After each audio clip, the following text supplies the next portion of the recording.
Hello, everyone. You are watching Social Chatter, your weekly social media marketing talk show. My name is Christian Karasevich, CEO and founder of SocialChefs.com. I'm going to pop on to say a quick hello. How are you all doing today? We have a fantastic show for you this week. It's going to be myself. We're going to have Phil Gerbershak on, and we're going to have Mike Alton on this week. Mike is a friend of mine. I can't remember where we met. I mean, we've been to a bunch of conferences, but Mike's a fantastic guy. He writes a lot about blogging. He also has a social media blog as well. It's the Social Media Hat is his social media blog, and Blogging Brute, his latest project, is what he's currently working on. So he writes a lot. I mean, it's just amazing at how quickly he can churn out content. He launched a new blog and he had, I don't know, would you have 20 articles, 30 articles already written, maybe? Just a ridiculous amount. Lots of really good content as well. But I'm going to bring Mike on. Mike's a great guy. He also is an evangelist for Agorapulse. He works at Agorapulse. Agorapulse is it's a social media dashboard tool. It's a tool that we use as well. We love it. It's a great tool. But how are you doing today, Mike? Fantastic. Thanks for having me on. Great to have you back, actually. You were on, I think it was back end of the year. So we were talking about social media predictions for 2019. You had some amazing predictions. Have those come true yet, by the way? Or are we still waiting on them? Okay. I'm still waiting on LinkedIn to add live video, but it's something that's being discussed quite a bit, actually, in like our circles. So hopefully that's something LinkedIn's actually working on.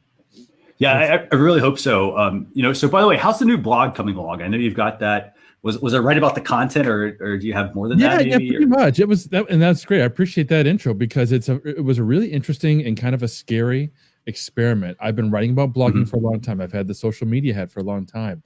I had over 100 pieces of content on the Social Media Hat that were about blogging, and they totally unperformed. No performance whatsoever. The past 90 days, the last 90 days of 2018. 100 articles got a combined 250 page views. Nothing. No traffic whatsoever. So speaking to that point, by the way, how do you deal with that? So for example, a lot of people, I don't think a lot of people blog much these days. I think a lot of people look at it as like it's a chore. Nobody's going to read it. So you mentioned, hey, you do this and you have 250 views. I mean, that's not much. How do you overcome that, I think, to keep yourself going? Well, you have to figure out why you're not getting the views. In my case, I wasn't getting views because the blogging content was not in line with the rest of the site. The Social Media Hat is about social media. Right. And I had 4 times as much content on that site about social media, which means to Google, that site's about social media, not about blogging. Exactly. And those two topics are too unrelated. So for me, splitting all that content out ended up being a huge success. I now get 300 page views a day on a blog that's 60 days old, which is kind of crazy. Very good. So it's working. Now, should everybody do that? Maybe not. But there's if you're not getting the views and you're creating good content, then there's a reason for it. You just got to figure out why that is.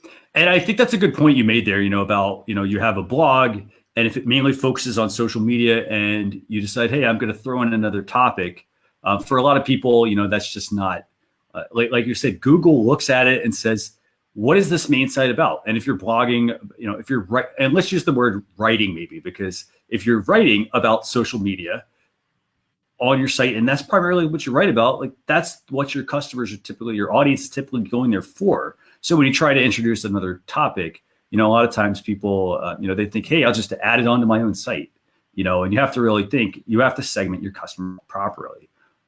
Yeah. So you got to very good advice. You got to be as laser focused on your niche as you possibly can. In fact, you have to be so focused, it's counterintuitive. I talk with people all the time about this, and we will work and we'll drill down together. Okay, this is the topic I want to write about. No, it needs to be more focused. And they'll drill down and they'll drill down. And they'll get to a point where they're like, Mike, I've got nothing to say about this. This is too focused. And I'm like, no. Now you're at the point where you're focused enough. Now you're at the point where you can be the authority on a particular topic because you've narrowed it sufficiently. Right. Absolutely. And, and that's the thing, when you say people have a hard time, for instance, thinking hey, I don't even have enough content to write about. There is tons and tons and tons of content out there. There's lots of different ideas. that you can constantly be writing on, lots of processes that you can write about. For example, I used to be a business analyst, and it was all about documenting how the process for the business worked, how everything went. And that, right there, I mean, that's just about documenting like how something works. It's the same thing for your blog. You want to teach somebody something. So I really like the advice you're sharing there. So we've got a lot of topics I know to talk about this week. We were just talking offline. Phil's going to be joining us shortly here. He's stuck in some traffic, I think. But where do you want to start? I think he's actually in the parade on Main Street in Disney. But is he? Or did he sleep in? Maybe, I don't know. So, and he's not here. We can say whatever we want about him. So what I'm going to do actually in the meantime, I'm going to go and I'm going to create a Facebook watch party for those of you who are connected with me on my Facebook profile. That's facebook.com/Christian.Karasevich.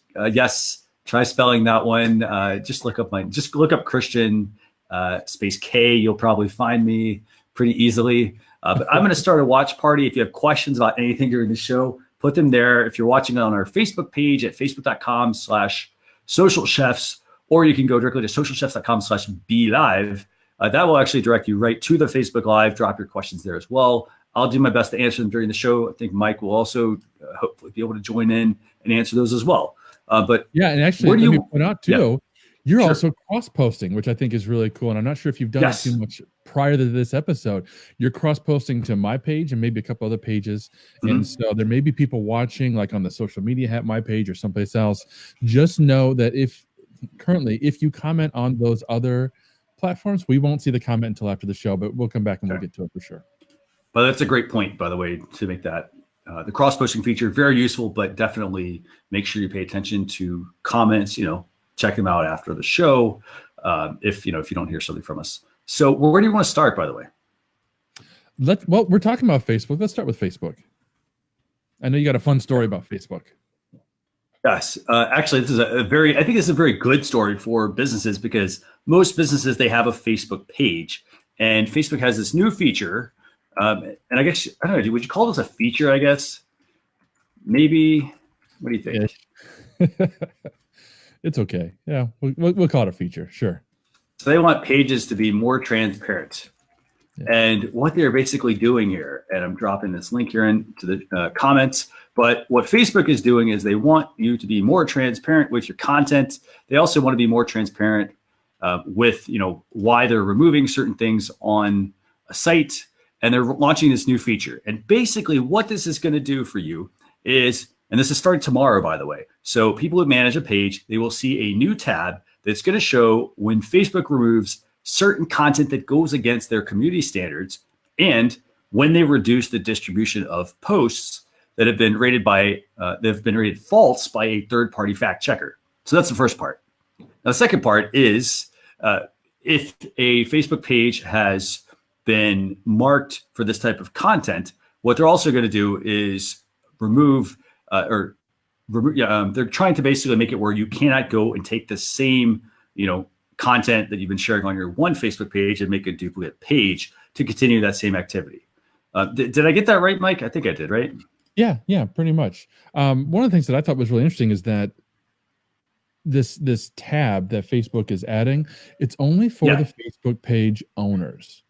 Right. Mm-hmm. So I own a Facebook page, on several, but I own a Facebook page. Okay. And if I've shared something to that page that Facebook said, first of all, it violates our community guidelines, or secondly, it's been labeled as false by some of their fact checkers, I'm the one who's actually going to see that. And I thought that was kind of interesting. It's not like you or I could go to somebody else's page and see how much content they've shared that's been flagged in this way. It's just for my own benefit, so that I know Facebook didn't like this particular post or this series of posts for that particular reason. So how much do you think that people are actually going to use that? For example, if it's only going to show up to me, I know, for example, if people are ethical, they know that they need to go and make these corrections about their business, about the content they're sharing. But I'm wondering more, do you think people are going to go check this? Yeah, and I was thinking about that and there's a couple of different perspectives. You've got the perspective of, let's call them the spammers, for lack of a better word, the people who are deliberately sharing misinformation. And we saw a lot of that last, election cycle, right, with Cambridge Analytica and so on. Those people don't care. They know that they're spreading misinformation and they just don't care. So this tab, they're never going to look at it. They don't care about this particular feature. All they're going to want to do is make sure that whatever they share, it doesn't get automatically flagged so that they get shut down. That's their concern. What I think, or where I think this might be helpful and interesting, is to people like you and I who are using Facebook for legitimate means. We're trying to be helpful. We're trying to communicate things, and perhaps accidentally share something that's not true that we didn't know, right? So where I think this will help is in the spreading of the misinformation.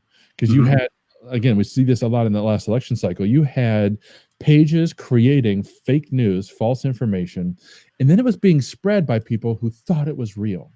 They thought it was true. And I hope and think that this is something that'll be impacted by that. Yeah, I definitely, here's the thing. I agree on one hand, the fact that if we're doing it and we want to improve our Facebook page, we want to make sure that, we're doing things by the book.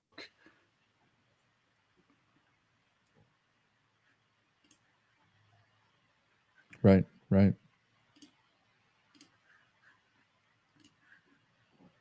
Still there, Mike? Yep, I'm here.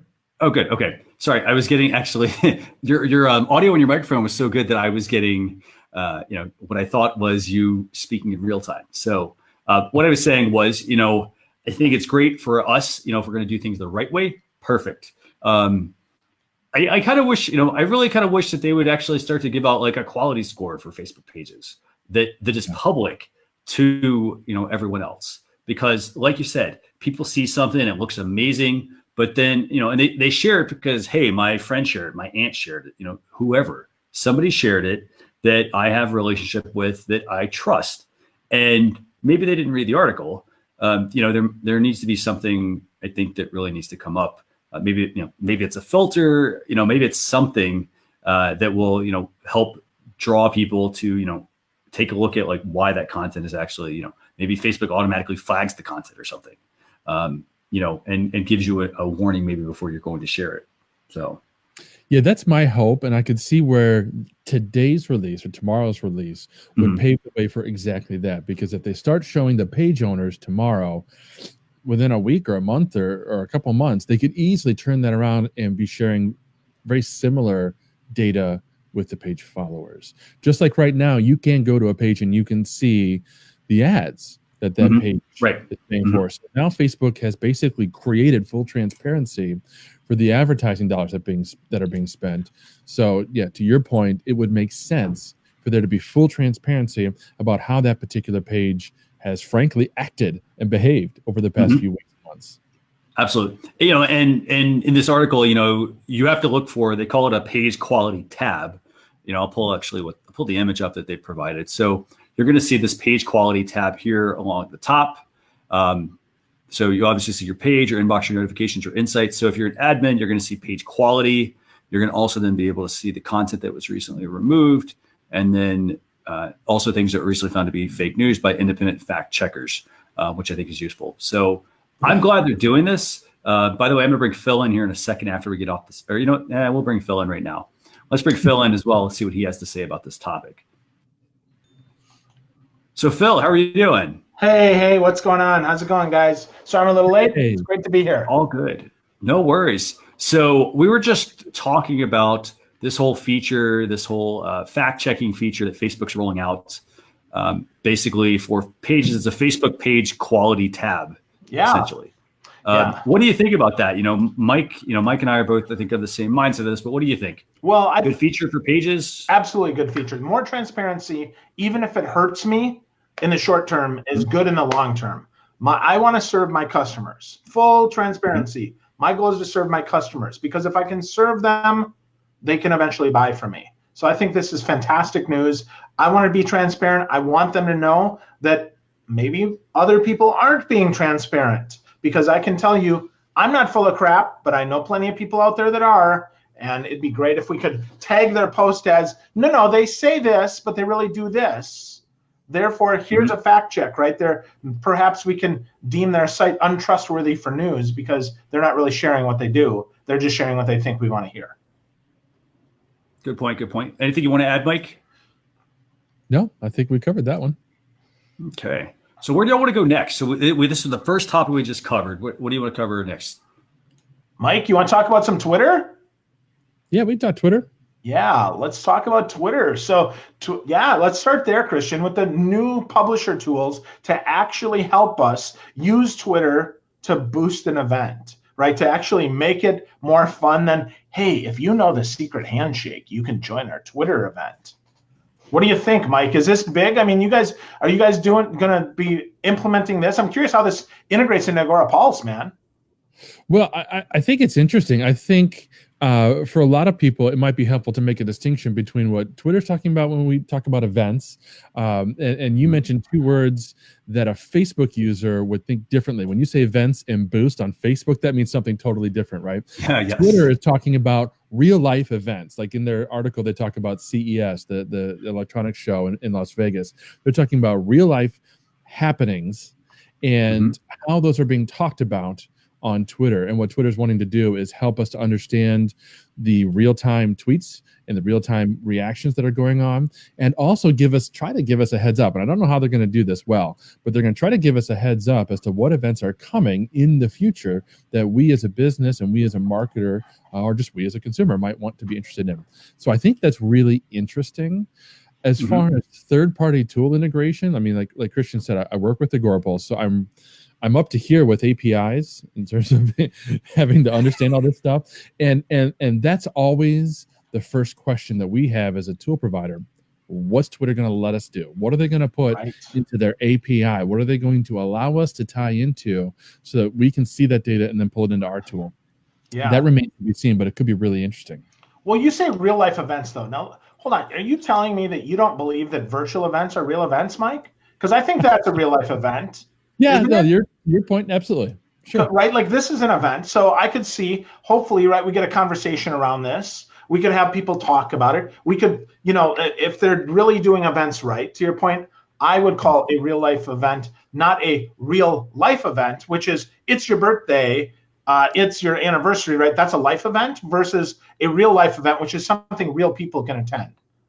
I think that's our distinction. And I know that's kind of what you're saying too, but I just want to make that distinction because we don't just mean in-person events, right? We mean anything that really has some people that could attend it, which is important because they have a date, they have a time, and they have a way of interacting. And my guess is they come up with some sort of calendaring feature like we're going to do, like we do, right? We say, okay, it's at this time, click to get an alert. Click to do this, right? Click, here's how to follow on with the conversation, perhaps with an event page. Maybe eventually then this might be a Twitter moneymaker where they integrate with Eventbrite, except maybe they buy Eventbrite and now make this an integration so that you have, to your point, real life events instead of, yay, we're gonna have a Twitter chat, right? Which in my opinion, often anymore. They used to be really big, but they're not as much anymore. Maybe that brings those back too. I love that you mentioned that because that's actually one of the first things I thought of when I saw this. I was like, oh, cool. Twitter's going to create an event thing, right? Just like Facebook has events that you can create on the platform and YouTube has events that you can create on the platform. Twitter's finally going to create events on the platform. They didn't say that they're doing that. So this is just speculation on our part, but I hope that's the direction they're going because like you were saying, there's a lot of value there. Awesome. Christian, what are you thinking, man? I think the more the merrier. I think on Twitter, I'm glad to see they're finally doing some things. There's a lot that they need to be improving to keep people on the platform, to get them to use it. I mean, this is just one little small thing, I think, in my opinion, that they're adding, trying to improve the site. Again, they're talking about, hey, it's hard to get advertising dollars. Of course, it's going to be hard to get advertising dollars because people look at it and say, hey, I don't really get much ROI from Twitter. It's a lot of spam. It's a lot of, there's no engagement. So, kind of piggybacking off what we talked about last week, which was changes that were being made to Twitter. For example, trying to remove like the ability to like a tweet. They were trying to remove that because they wanted you to, or let me rephrase. They weren't trying to completely remove it. They were trying to hide it to where it would actually go underneath an extra click that you'd have to do. They were doing that because, hey, they want to drum up conversation. So obviously they're realizing conversations are not happening on Twitter.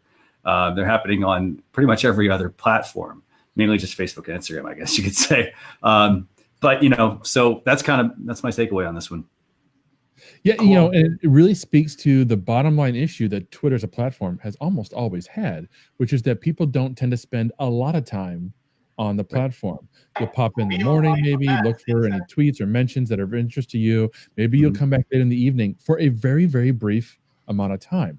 There's no reason for you to set aside a specific amount of time or an actual time each day to go into Twitter unless you want to do a tweet chat, which isn't for everybody. Those are kind of challenging for some people to participate in, and it's very topic related. So without that, there's no reason for people to spend a lot of time or keep going back to Twitter throughout the day, which means they're losing out on advertising dollars and platform usage.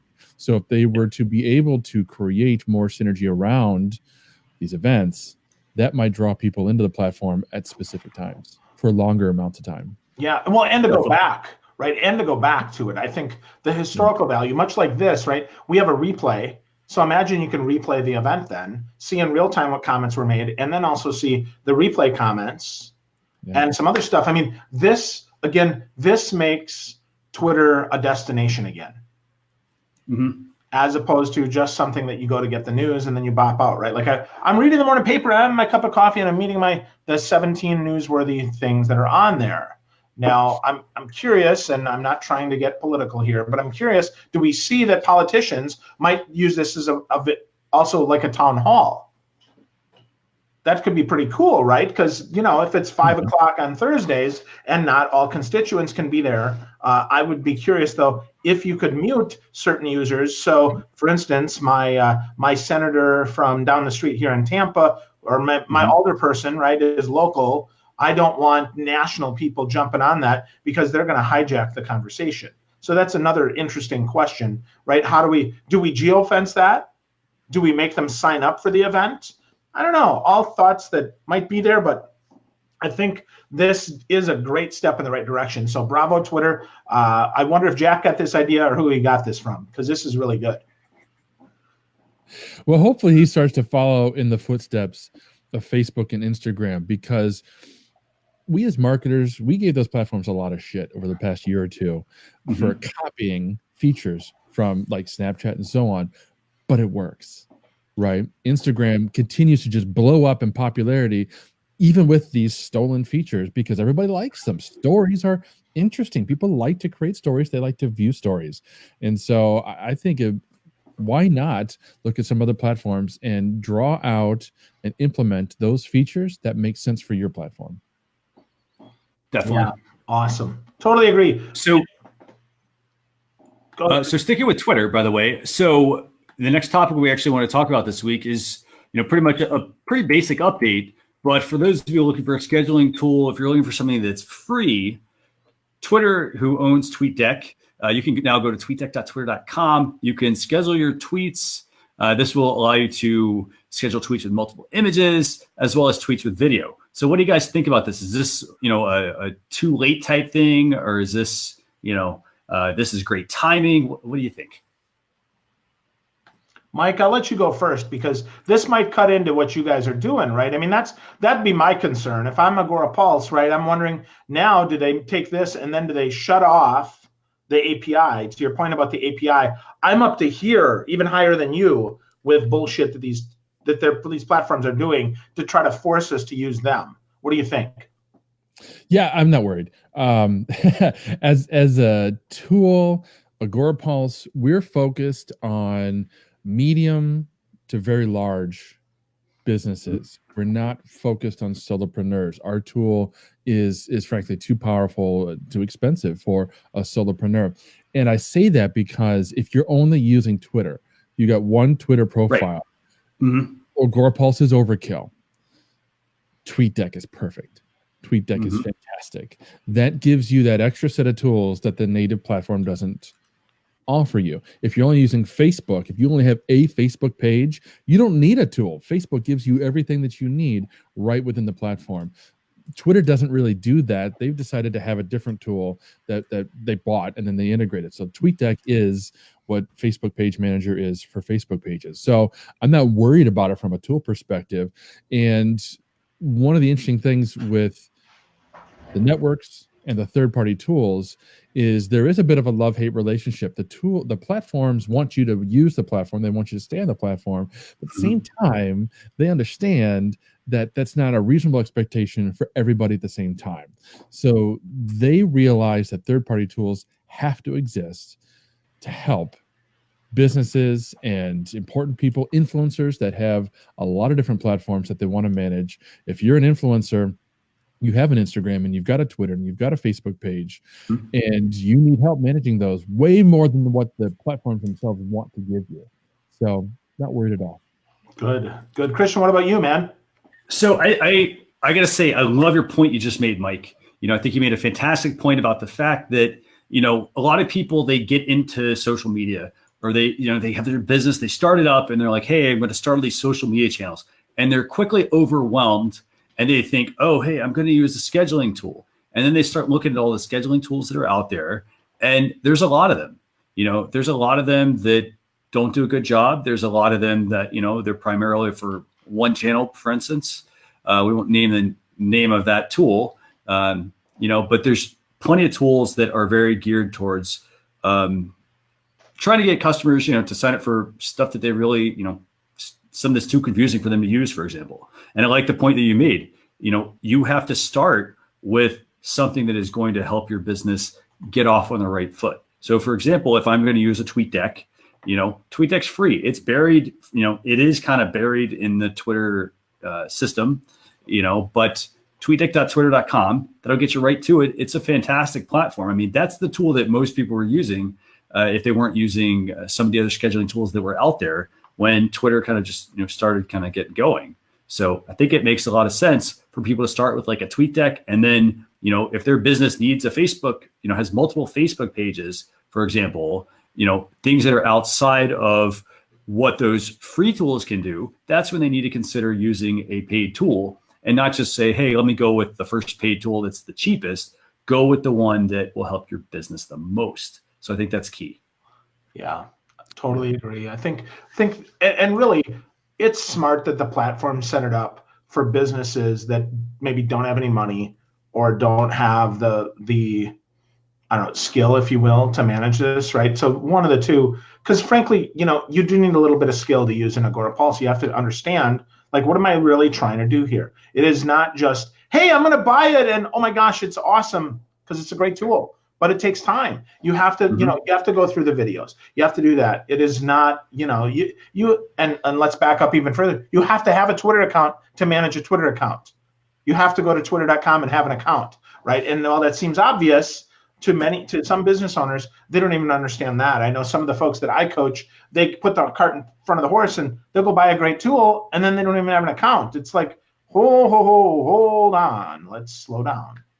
You need an account. Yeah, I think if we're speaking to new social media users, a new business, a new influencer, whatever the case might be, my number one advice is always to spend time on that platform, one at a time. So if you're going to start with Twitter, great.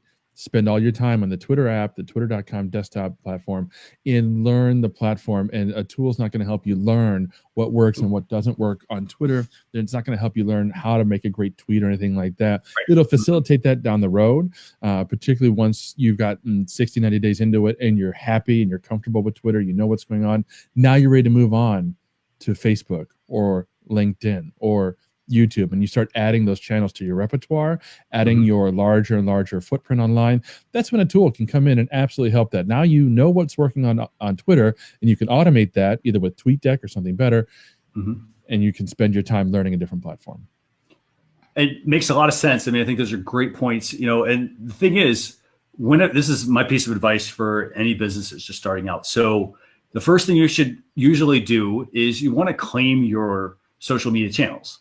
That's the absolute first thing you need to do. But hey, just because you've claimed them doesn't mean that I need to start using them immediately. I need to don't, for instance, say, oh, hey, I'm going to start now. I'm going to do YouTube and I'm going to do Facebook and I'm going to do Twitter and I'm going to do Pinterest. it's hard, and Instagram, it's hard to do all of those channels at once and to do them well. Get really good on one platform and then move to the next one and move to the next one and move to the next one. People will find, maybe they're really good at Twitter. Maybe Twitter works for their business and the customers they're trying to reach. If that's the case, you don't necessarily need to venture into the other ones at the moment. Get really good on the one platform. Otherwise, you can't go from 0 to 60 in 2 seconds. It takes a lot of time. I mean, Mike, we haven't built our businesses, to where they're at today just overnight. I mean, that just doesn't happen. It takes a lot of effort, a lot of time that you have to do, to put in to get things where they need to be. I just used a quote in an article this week that said, "My overnight success took 10 years." Mm-hmm. That's fantastic, actually.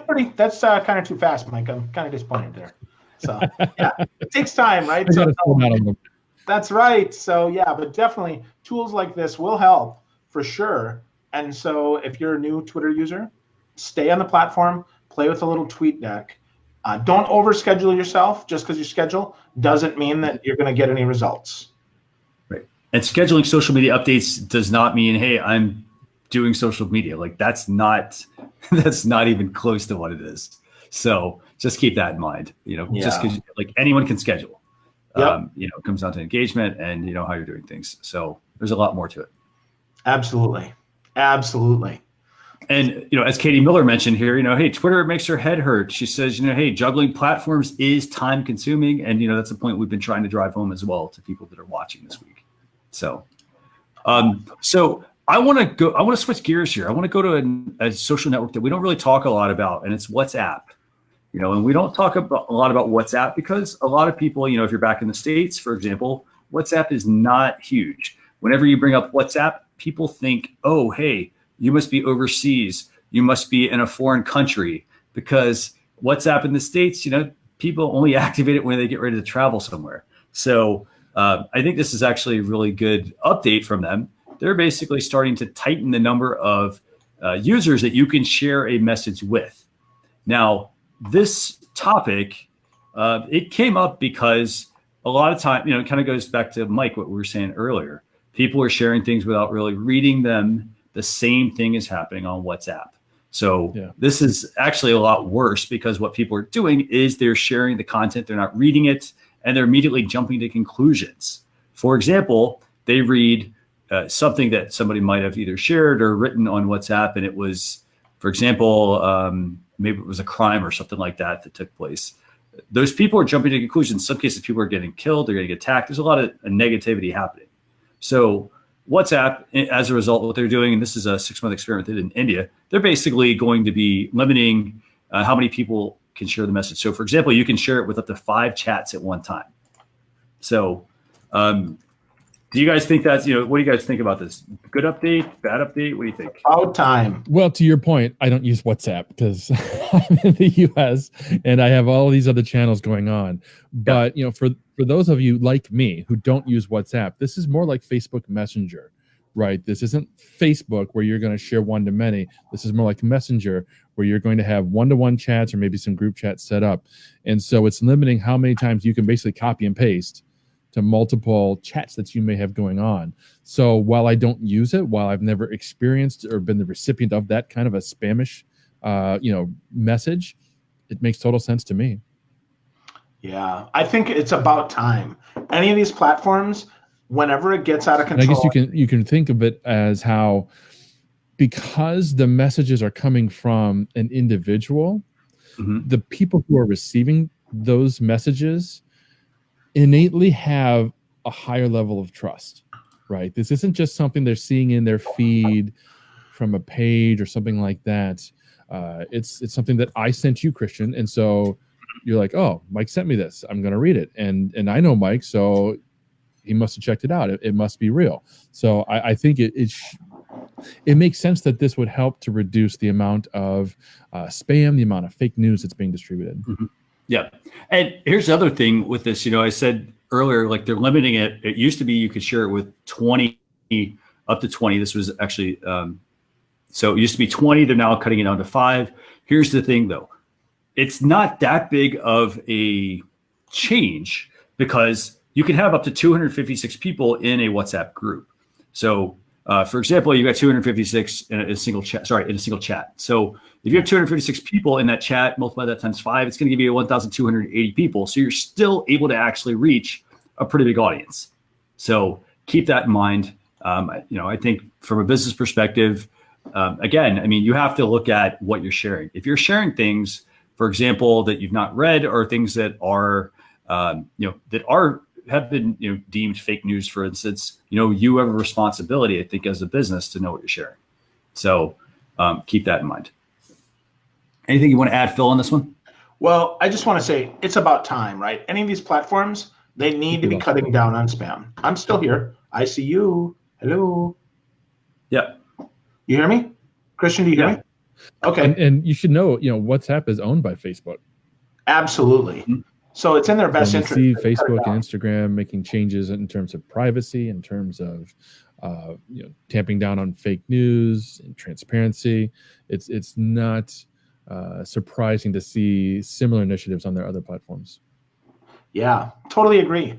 Totally agree, Mike. That's an awesome point. Now, hey, so we got a ton more to cover today, but make sure, folks, to make sure you don't miss out on anything, go to socialchefs.com/daily to get our daily email with all the daily insights. And tomorrow, you're going to get a recap of all the great stuff we covered and all the stuff we didn't have time to cover today. So that's socialchefs.com/daily, and it works. Yeah. Mike, yes, we're here. Mike. I don't see Phil or hear Phil. Oh, this will be fun. Okay, so Phil, maybe go out and come back and see if. Yeah. That's really interesting, actually. So you can't see him. I can see him. Hey, that's the thing, by the way. It's technology. So, sometimes things break. Sometimes you have a little hiccup. Let's see if that works. So, Phil, are you there? I think I'm here. Mike, do you hear me now? All right. I do. Good. I was just talking about how awesome you are, Mike, and you totally missed it, dude. What the hell? Well, Yeah. Stop. Yeah, exactly. No, I was just saying real quick here to recap, it's about time. And Mike, your point about that Facebook and WhatsApp are the same company, and Instagram, fantastic point. So just know, likely they're going to converge at some point, and they're going to be almost the same app. So be ready. Absolutely. So I want to move on to one of our last news topics for the week. Like Phil, as Phil mentioned, we have a couple other ones as well. They'll go in the blog post recap that will go out tomorrow. But I'm really excited. I don't know about you guys, but I'm really excited about this whole Netflix letting you share what you're watching on Instagram stories.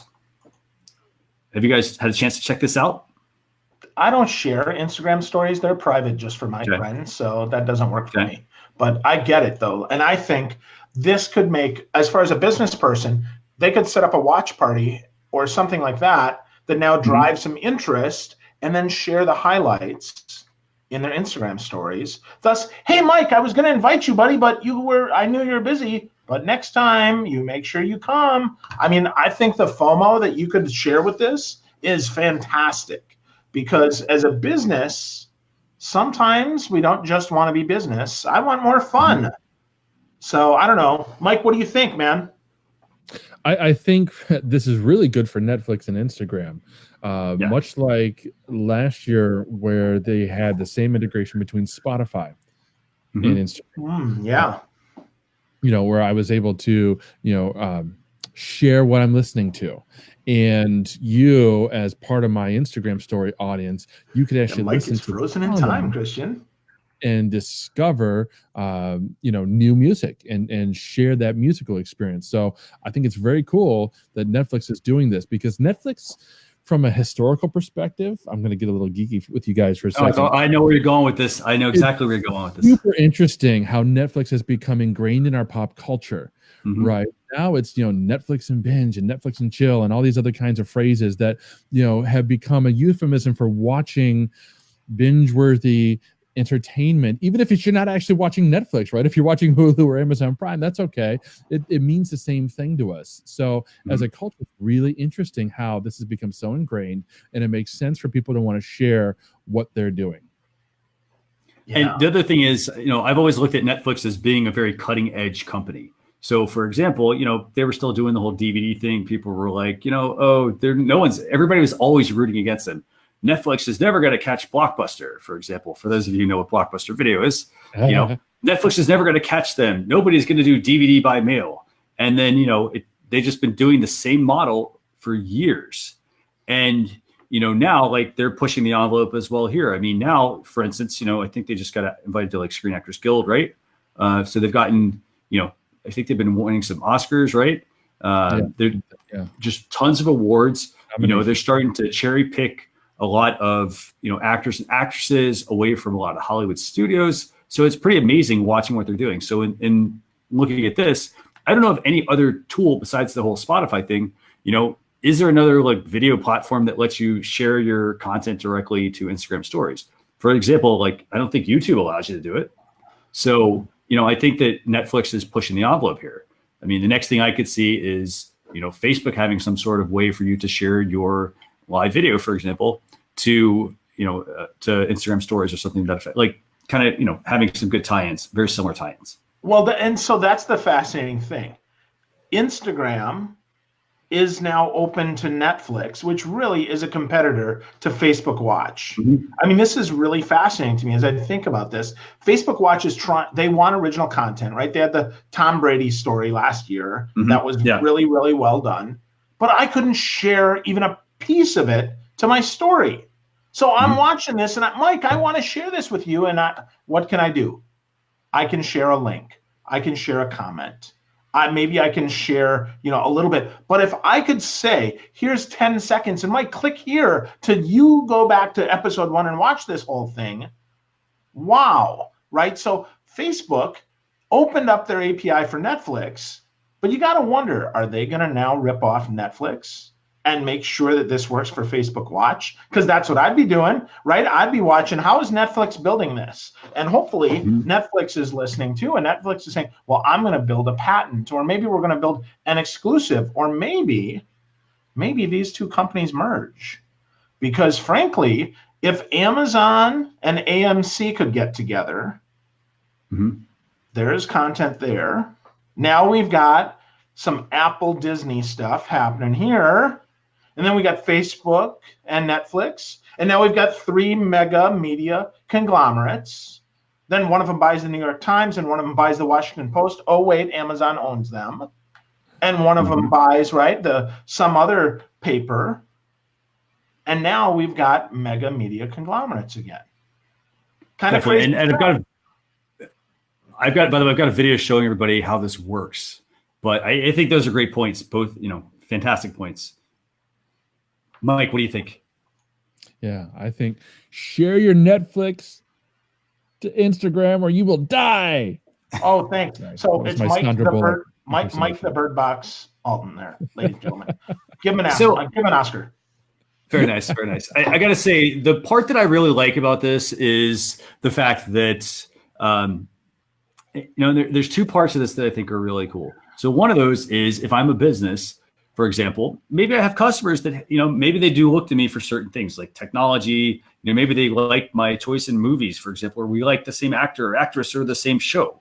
So I think this is a good way for, for a business to get to know their customers a little bit better, and interact outside of just the whole, hey, go buy my stuff mindset. I think at the same time, this is also good because I don't really think people have a solid understanding of what they need to share to stories. I think they're running out, they run out of like ideas and whatnot.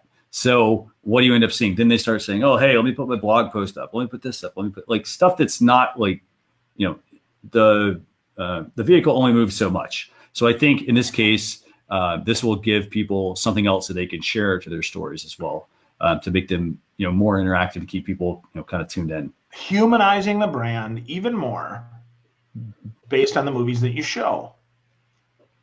I think it's interesting, right? We're seeing businesses really becoming personal. Very interesting, which is why likely we're also seeing more brands taking social stands.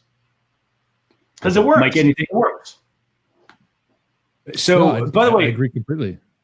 What do you guys think about the whole, like when you're watching, for instance, a movie, a TV show, whatever, on Netflix, do you find it difficult to, actually keep your focus? Or do you think this is going to contribute to people being having more of a hard time to focus on things. For example, if I'm wanting to watch a show or a movie, I'm sitting there, I theoretically am just sitting there watching it, but now we're incorporating the whole aspect of sharing.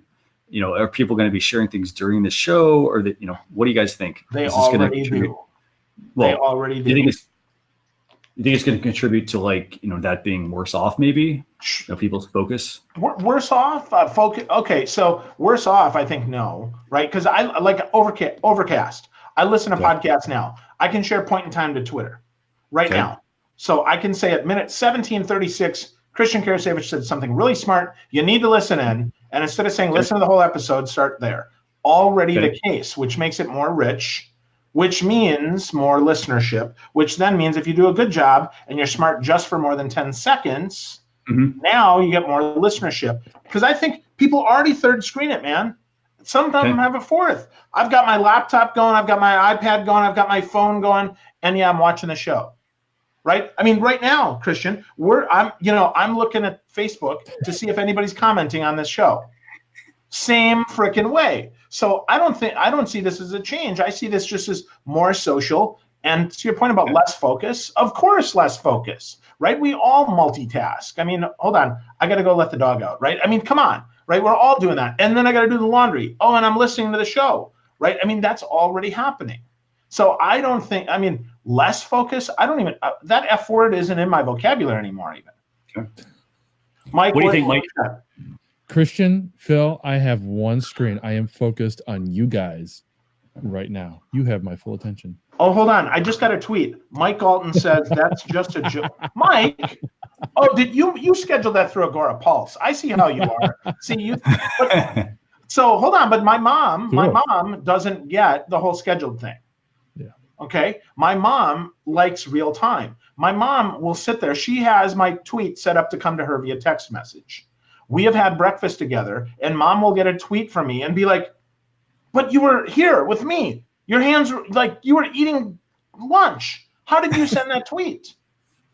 So I think this goes to a more real-time interaction economy, way more than ever, because again, not only do I like the fact you shared that, but what I'd like to see is now I can watch the movie with you that now says, just like on Facebook, Mike Alton is also watching this video. Now I can have a sidebar conversation with you. Mike, you're watching Bird Box, aren't you? Hey, I'm watching it too, man. What do you think about that? Holy shit. Now I can talk during the movie. Yeah. Now I can talk during the movie. Now I can talk during the show. But I'm just clicking away. I think this is huge. Huge. And we both literally said that during that movie, by the way. That's it. Right? But that's the thing. I think this is kick ass, right? This gives us big time opportunity to engage with brands in ways that we haven't before. But yes, Christian, less focus for sure. Okay. So for those of you watching, what do you guys think? Leave us a comment. If you're watching the YouTube replay, leave us a comment there. If you're watching us on Facebook Live, let us know what you think. So Phil, I think it's your favorite time. Tool time. That is tool time. Woo-hoo-hoo, tool time. Everybody loves tool time. So Mike Alton, you helped us pick the tools this week, buddy. Which one do you want to start with? Well, the other two I've never used, so there's only one choice for me. There you go. So what is that, sir? Yeah, we're going to talk about BuzzSumo. And before you joined, Phil, we were actually talking about blogging, and that's the use case that we're going to dive into this particular tool. Awesome. And Christian, you pointed out that I had recently started Blogging Brood, and we talked a little bit about how I moved all that content to Blogging Brood. And you asked the question, if you have blog content that's not performing, what do you do? Mm-hmm. And this is the kind of tool that I love because it will help you solve those kinds of issues. BuzzSumo will help you understand what you should be writing about, what you should be creating content about. And I'll use the word blogging a lot, obviously, but when I say blogging, I really do mean create content, and that could be written, audio, or video. Okay, so for those of you watching, you don't like to write, that's okay. Do a Facebook Live on one of these topics or record a podcast that's your thing. You can still transcribe that into a blog post. So with BuzzSumo, what you're trying to discover is what are the topics and questions that other people want to know about. And I can't tell you how critically important that is, because as a business, what we think people want to know about often isn't what they actually. Oh, come on, Mike. No, I know everything. I know. Get out of here, Mike. Next, you're going to tell me the Easter Bunny's not real. Come on. It might not be. I don't have any evidence. All right. All right. Here's the thing. You want to talk about what your customers want to know about, and you want to answer the questions they have. Now, sometimes when you've been doing this for a while, you can anticipate the questions, right? And you can write what they should know about. My friend Stephanie talks about this quite a bit, coming up with a top 10 should ask questions. And I love that approach. But with a tool like BuzzSumo, you can research the questions that they're actually asking. Once you have an account, it's called a question analyzer, and it looks at Quora and forums and other websites, and you put in a general topic, and BuzzSumo will tell you these are the questions people are asking. What do you want to answer? And you can take that and just create a little spreadsheet or put them into Evernote like I do and generate all kinds of ideas for blog topics that you can write about. So that's the first big use for BuzzSumo. The second big use is to accomplish what Rand Fishkin calls 10x content. Okay, Rand talks about creating content, but he's not talking about 10 times more content. He's talking about 10 times better content. And the way to create better content is to look at what's already been created, what's already out there on a topic that makes sense to you, and go and do something better. Okay, so maybe there's a blog post out there on how to start a blog. That's one of the things that I talk about. How do you start a blog? Where do you get started? There's lots of people that have written about how to start a blog, and I looked at a lot of those posts. But then I went and did something that was 10 times better, 10 times longer, 10 times deeper, 10 times more thorough. And do that with the content analyzer in BuzzSumo. You can put in a topic, you can put in a site, and you can see what other people have already produced, created, published, written on a particular topic, and you can learn from them and take what they did and go further. Wow. And I pulled up that example, by the way, how to start a blog here. Mike, do you use BuzzSumo? I use BuzzSumo all the time. I love it. I love it for research. You can put in a domain name and see, what are the top performing content articles from a particular domain name. So maybe you want to that's put something in? For marketing. Maybe that's great for yourself.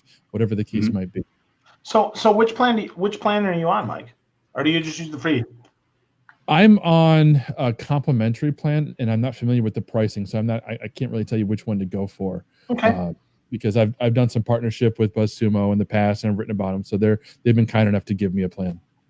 Very cool. No, I was just curious. BuzzSumo it's $80 a month for the annual plan, for the pro plan, and then that actually it's $100 otherwise if you aren't using their if you're not using the annual plan. So cool. But I mean, this is I will say this. I mean, just looking at what we're doing here right now. I mean, this is just hey, we looked up how to start a blog, and what do we get?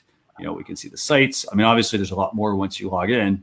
You can obviously tell this company is gaming the Pinterest, channel with their 46,400 shares on Pinterest, but conveniently no shares on Twitter, very little engagement on Facebook. So obviously that sounds legit to me. I don't know. It sounds like they're doing it right. I don't know what the problem is, Christian. Just kidding. Just kidding. So you got a lot of that. Wow. That's a big, lots of keywords at the bottom as well. How to start a blog on WordPress, how to start a blog beginner. So you're actually, how to start a blog and grow. So you're able to actually pull up a lot of details about this. And as Mike was mentioning, I mean, you can run here's a look at their content analyzer and stuff. So, the number of searches you get, you can set up alerts, question analyzer, which taps into Quora, like you mentioned, a Facebook analyzer for your social media post, for your Facebook post at least. To see which ones are doing the best as well. Sure, you can go into your insights and look at that data or export your data, but this puts everything in one convenient place. So you may want to take a look at that. But the good thing is there is a 7-day trial. Say that again, Phil. A Ninja tool, right? This is one that's going to help you really a lot. And I would say maybe try it for a month. and then write your butt off about the content, right? Stay focused, and maybe just a couple times a year you can dip in and out if you're not someone who has to produce, super timely content, right? If your goal is just to produce, to your point, 10x better content, well, perhaps even with that 7-day trial, you could really ninja tool this out, right? And figure out your next 30 days of content. And then maybe once or twice a quarter, you dip in and you do it again.